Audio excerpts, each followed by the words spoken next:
When Rina opened her balcony door that morning, the air smelled like dust and smoke, not a single trace of green anywhere. For a moment she closed her eyes, imagining the sound of wind rustling through leaves, the cool touch of grass under her feet, but when she opened them all she saw was concrete. And in that quiet moment she whispered to herself, "I need to bring life back." Rina Mehta had grown up in a small village in Gujarat.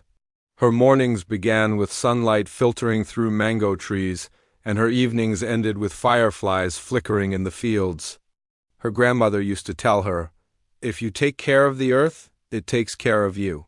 Back then, Rina just thought it was one of those old, wise sayings. But now, at 29, living in a gray, crowded apartment block in Mumbai, those words haunted her. Every single day felt the same, a rush of traffic, impossible deadlines, constant noise, and a deep, weary exhaustion. She worked as a graphic designer for an ad agency, creating bright, happy campaigns for products she didn't even believe in. Her world was full of vibrant color on a screen, but completely colorless in real life. Each evening, she'd return home, kick off her shoes, and just stare out from her tiny balcony. Below her, the city buzzed with a chaotic energy, honking cars, stray dogs barking, neon lights flickering restlessly.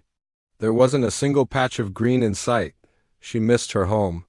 She missed breathing fresh, clean air. Most of all, she missed feeling alive. One Sunday, while cleaning her balcony, Rina found an old rusty tea tin.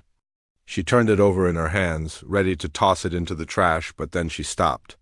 A strange, sudden thought popped into her head. What if I plant something? It was a small, impulsive idea, but it made her heart flutter with a feeling she hadn't felt in a long time. That same afternoon, she walked to a small nursery a few blocks away. Rows of colorful pots lined the narrow path: basil, jasmine, hibiscus, mint. The rich, earthy smell of wet soil made her smile genuinely for the first time in weeks.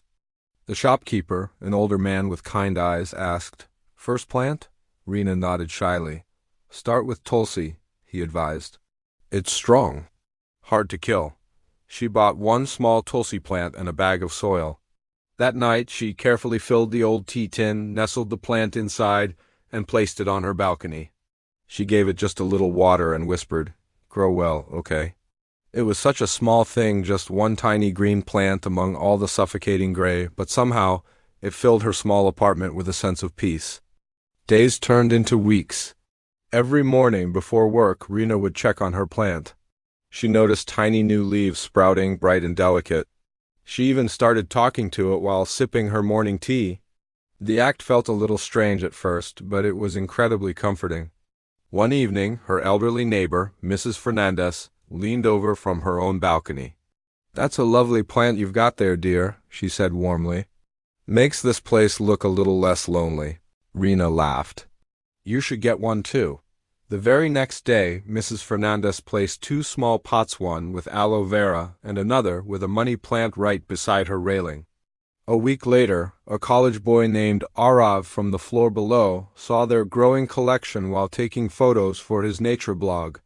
"Can I click a few pictures?" he asked, his camera in hand.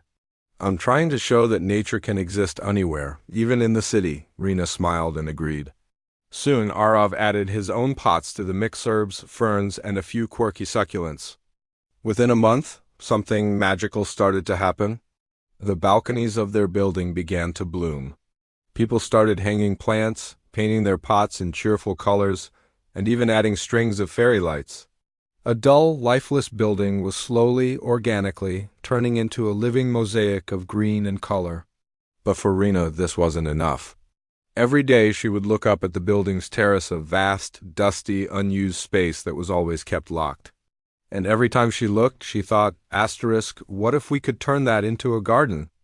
At the next residents' meeting, she stood up, her hands trembling nervously. "I have an idea," she said, her voice a little shaky. "What if we start a rooftop garden? Everyone can grow something, even just small plants or herbs for their kitchen." A few people murmured among themselves. The building chairman frowned. "Who's going to maintain it?" "We don't have the funds for something like that," someone else chimed in. "People will just mess it up. It's better to just leave it locked." Rina's heart sank.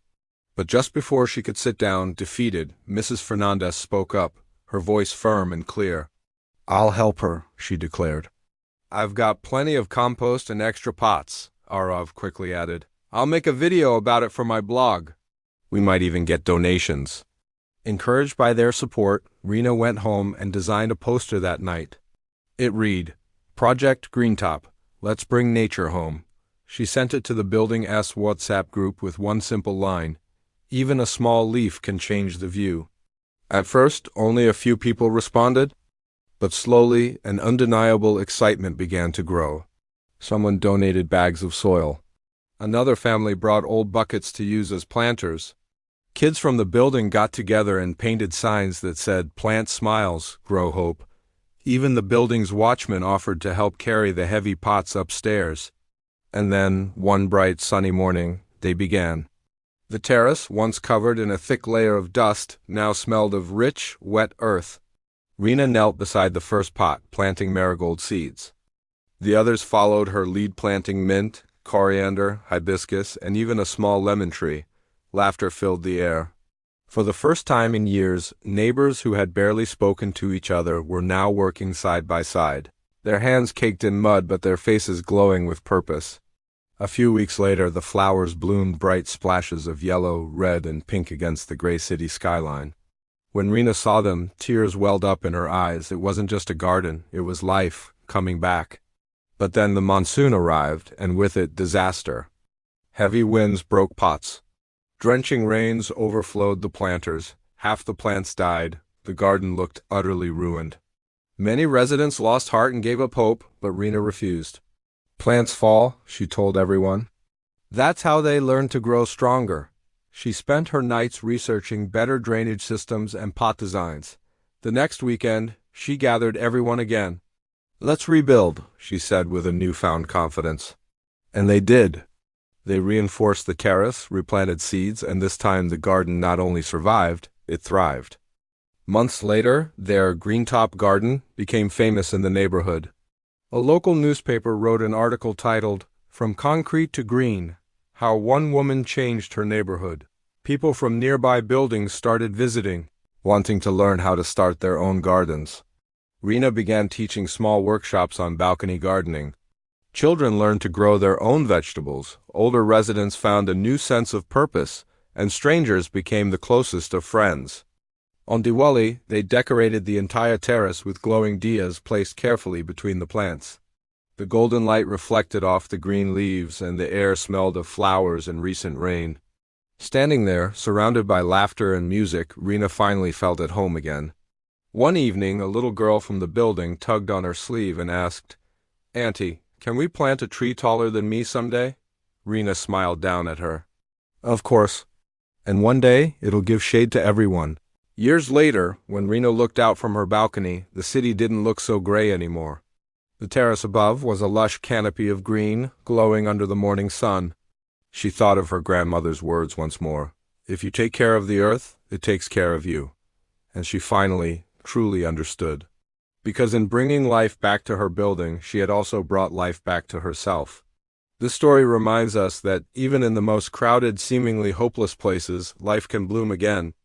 You don't need acres of land, only a little faith, a little patience, and a few good hearts willing to plant the first seed. Thank you so much for watching. If this story inspired you, please consider liking this video and subscribing for more stories of hope and change. We'll see you next time.